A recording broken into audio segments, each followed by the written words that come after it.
So, what's going on, party people? My name is Solomon. I am an artist, and thus I go by Solomon the Artiste.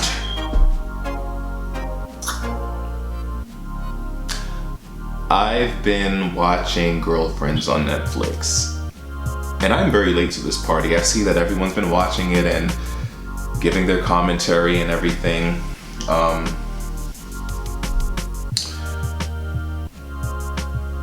But I haven't really seen any men give any commentary, and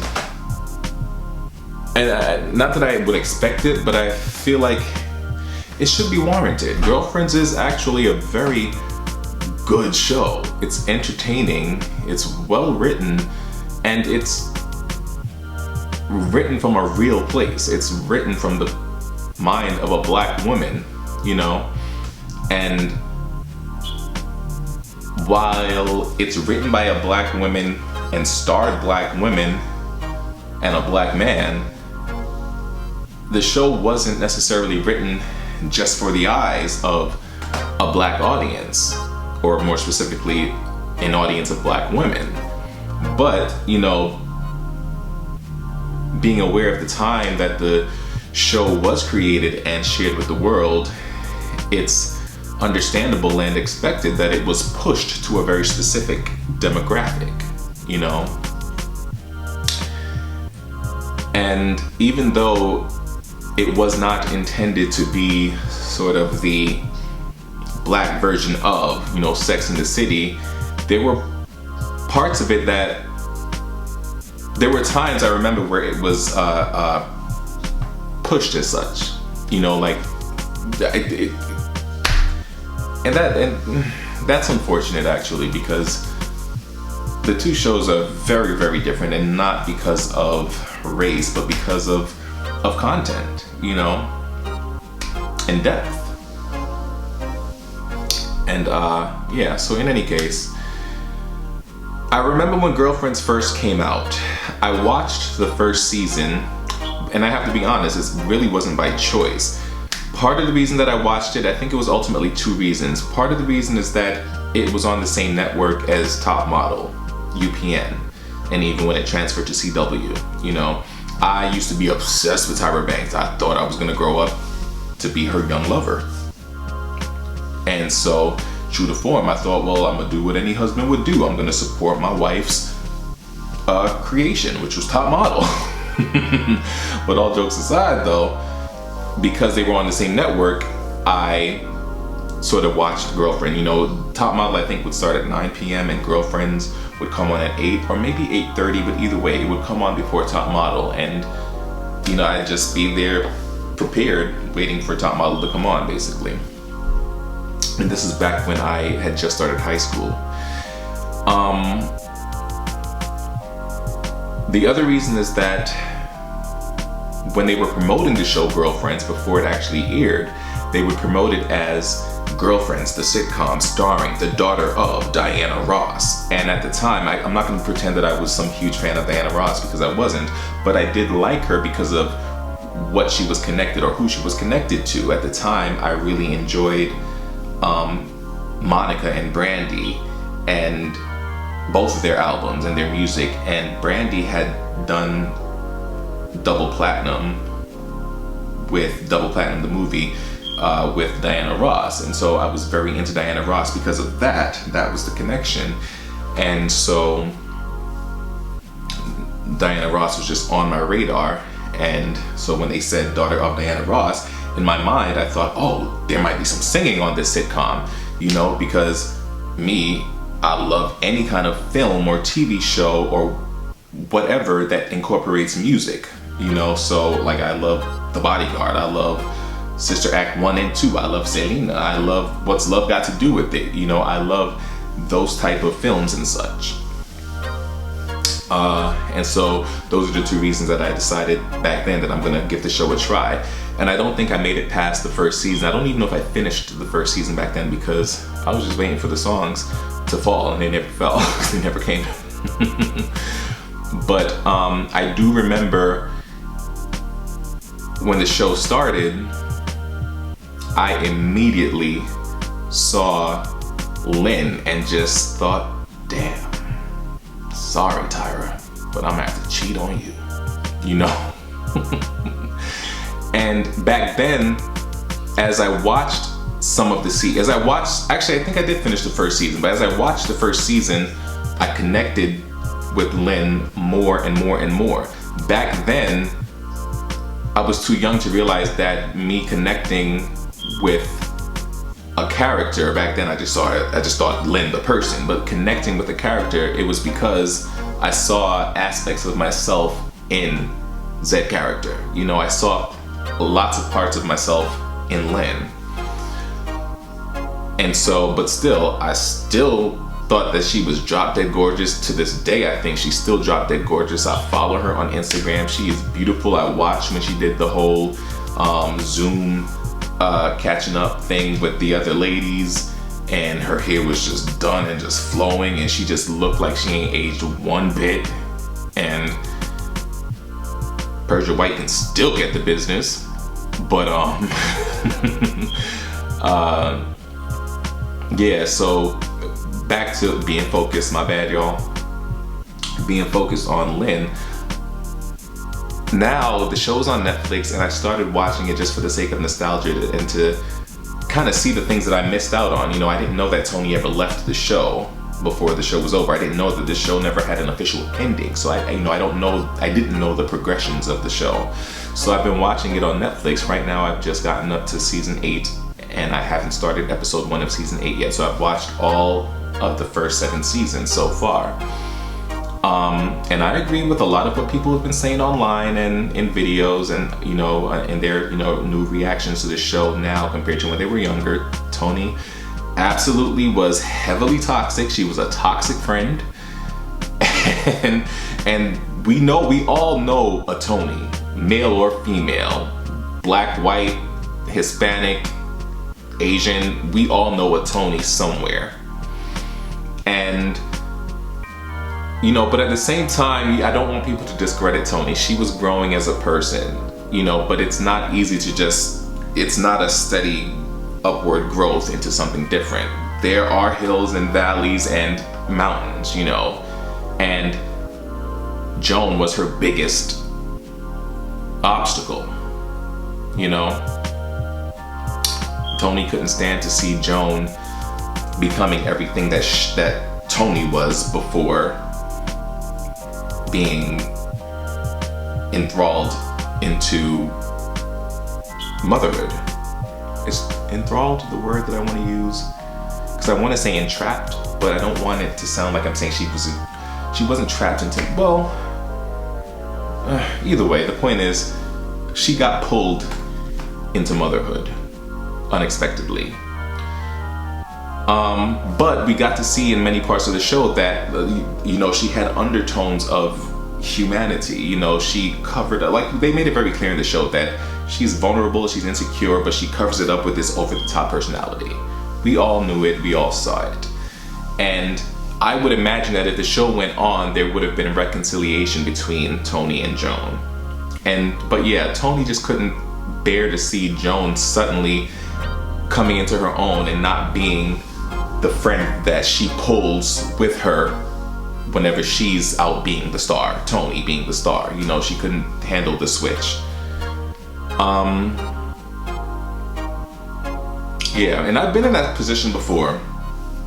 Hell, I've been the Tony before, where I couldn't do something, I couldn't go anywhere or whatever, and I wanted my friend to stay home also because I can't go. I don't want you to go have fun without me and all of that. I've been that dude before when I was much younger. I've done that, but I look back now and see how toxic that was, and that's part of the reason that I probably lost that friendship. But it is what it is, and that's the beauty of a show like Girlfriends. It's entertaining, it's funny, but it's very, very real at the same time. It comes from a real place. Realistically, when you think about it, when you think about the subjects that Girlfriends tackled, it could have been better than Sex and the City, dare I say. Sex and the City, people like to think that Sex and the City was highly evolved, but it wasn't. It was just over-sexualized.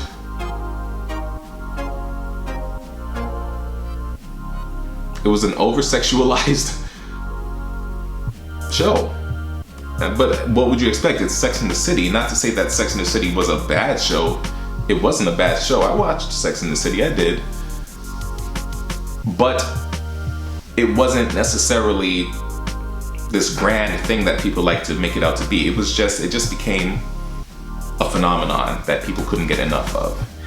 And I think that Girlfriend had the same opportunity to be that. But, you know, it wasn't received or marketed in a fair manner to have that that level of phenomenon. However, I feel like that chance can come today. You know, people are still obsessed with Girlfriends. And I see that the ladies, they're all more than willing to give the people what they want. You know, give them an actual finale. Give them, you know, 2 or 3 movies to satisfy, you know, the reconciliation between Joan and Tony. You know, maybe Tony would have shown up to.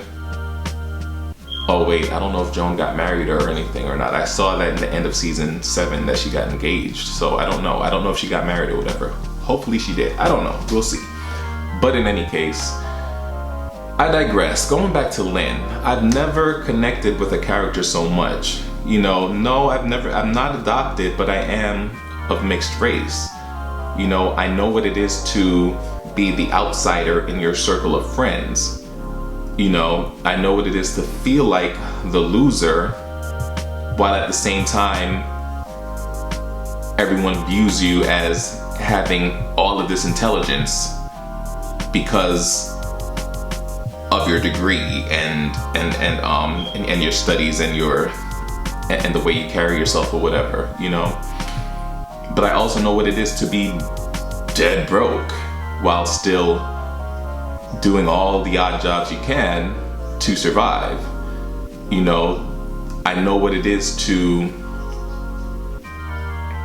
The difference between myself and Lynn is that I would much rather stay home and starve than to have my friends invite me out to eat and I don't have money, you know? But at the same time, I also am very much so like Lynn, where she was willing to go stand on the freeway and sell Maya's book to help her achieve her dream, her success, you know? I don't think my friends see me enough I don't think my friends see me as a loser, but I do believe my friends would trust me to watch their kids. You know, they see the way that I am with my niece. Everyone knows that I love children, and so I don't think I would have that issue as Lynn has, but I connect with Lynn with that psyche of just feeling like you're not enough, even though you are content. You know, like, people can't seem to grasp that, yes, I might be financially, I might be broke. I was gonna try to say it in a nicer way, but you know, I might be broke or whatever, but I'm happy because I can make music right now. You know, I can make music, I can act, I'm doing all the things I want to do. I'm not making the big money like people would expect, but I'm making enough where I can eat and I can pay my bills and I can get things done, you know? I remember watching the episode in season 7 where Lynn was trying to do the open mic and she was just determined, and it was to the point where she sat there in the open mic lounge with a thing of coffee and she said, I'm not leaving and I'm staying awake until it's my turn to go and sing. And she just kept at it until she started developing a following, you know, and people started coming to the venue specifically to see her perform. You know, I've been that guy before. I'm not gonna lie and say that I've been to the point where I was performing somewhere and people kept asking, when am I gonna come back and perform? Actually, yes, I've been that way where people kept checking in to see if I'm performing again or whatever. I developed that sort of following, but not so much in the States. That's the ironic thing, you know, like me posting videos on YouTube and Instagram of me singing covers or my own songs or whatever, you know, I get hit up from people in London, in Malaysia of all places, in the Netherlands, in Jamaica, you know, even in Paris, France. I get hit up from people about my music, about performing and stuff, but not so much in the US, you know? And so I understand what it is to put yourself out there enough and then people begin to react. I've been through the process of handing out music on the street or whatever, just doing any and everything I have to do to achieve my goal, you know? But it's also interesting to me how they placed all of those mindsets and those emotions directly onto Lynn. And I even find it more interesting that they chose to do it to the lightest of the ladies, you know? And maybe that was unintended, but maybe that also could have been some form of microaggression, you know? I don't know. Granted, yes, Joan was light-skinned as well, but for the sake of the show, she wasn't biracial. We know Tracee Ellis Ross is biracial in real life, but for the show, Joan was not biracial. She was just a black woman. We do know that Lynn is a biracial woman who was adopted. That comes with its own burdens, whose relationship with her actual parents are not the best because they, if I remember correctly, they gave her too much leeway, which we were led to believe that them being so free with her is what made her the way she is, in terms of being so lazy with her life choices, or not committing to life choices or whatever. But then we learned that her mom suffered from bipolar disorder and was very much the type to start something and leave it, start something and leave it, yada yada yada yada yada. And then so there was that burden of meeting her actual mom, and then learning that her dad opted to stay out of her life by taking money from her her birth mother's parents because they didn't want her dealing with the black man. And then she really had to like her character was like burdened and then burdened some more, and then when she couldn't get any lower, they said, nah, we gonna burden you some more. That's what Lynn went through. I've been through a lot of that, you know, being part of an interracial family. You know, not everyone is fond, not everyone on my mom's side is necessarily fond of my dad's family, and vice versa, you know? And there's some people in both sides of family that really have nothing to do with me because I'm too light or not dark enough, depending on what side they're on, you know? It's a real thing. And there are some people who look at me very much so as the black sheep, if you will, because I am an artist, and because I've learned to not be afraid of being comfortable in not having loads of cash. I've learned to be comfortable in just having what I have and being content, you know, because I really am. I don't have much money. By the grace of God, I'm out of debt now. I got out of that. But I still don't have loads of money coming in, you know, but I have enough to pay my bills and get by and do the things I need to do. And now that stress is gone, and I can just do videos like this and hope that I build up enough of a following where I can make some kind of money off YouTube. You know, I can now spend a little more time doing music, which I haven't had the chance to do in basically a year, because I've been trying to figure out how to pay bills and this and that. You know, I have a little more freedom, a little less stress, and yeah. And so I remember when Lynn said in the show that she was 34, I'm almost 34. She said she's 34 and just feels like the loser of the group. And you know, everybody has their thing, and it's like every time she tries to do her thing, everyone's like, they're just treating her like it's senseless. You know, everyone can take a chance. Joan can take a chance and make the restaurant work. Maya can take a chance and make the book work. You know, Toni can take a chance and start her own real estate business, but Lynn can't take the chance and do her own thing. You know, they made her feel like she has to. You have 5 degrees, so get a corporate job, which she did, but she was so dang unhappy. And I've been that person. I worked in the admissions office of the college I attended for, I think, 6 years while I was going to school and thereafter. And it's torturous to just be in an office, those damn lights that make you look hideous. And you know, it's a lot, you know, but at the same time, I've done retail and I like retail. At least I've been fortunate enough to work in retail jobs where I could be creative. You know, I worked for Sephora, and there that allowed me to be creative, you know, in skincare and makeup, and you know, I could interact with customers and be my energetic self. But additionally, they encouraged individuality. You know, if a song came on the loudspeaker that I loved, and I started singing at the top of my lungs, they didn't stop me. In fact, the store manager, the first store manager I worked with, he encouraged me. He actually wanted me to start singing to customers, especially they had this whole thing for me to sing to customers on Valentine's Day, sing love songs or whatever. That didn't work out because other managers are haters.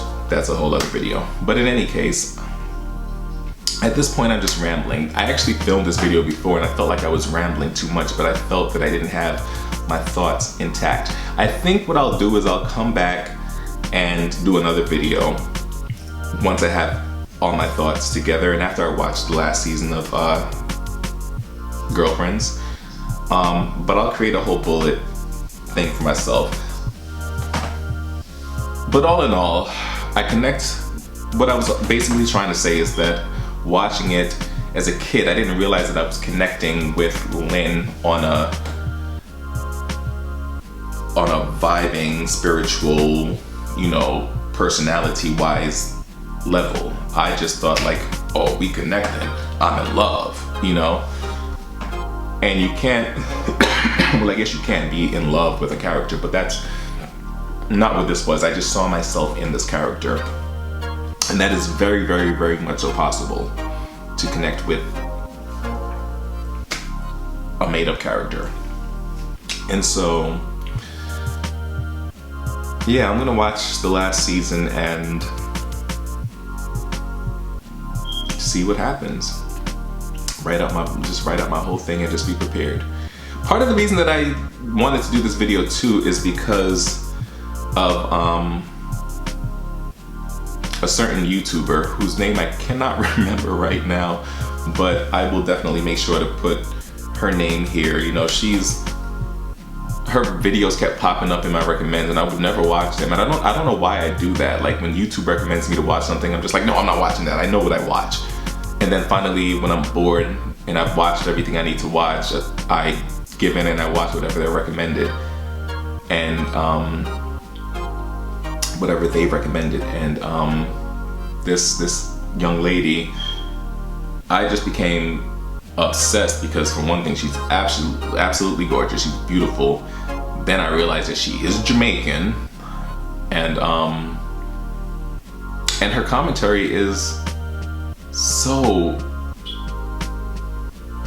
beautifully and eloquently said and educated.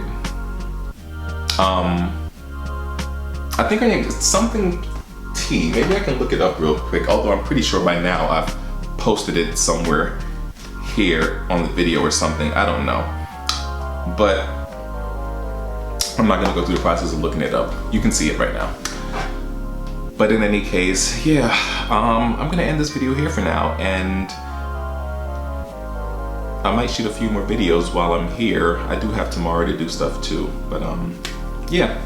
So if you've watched this far, thank you so much for watching, and God bless. Peace out.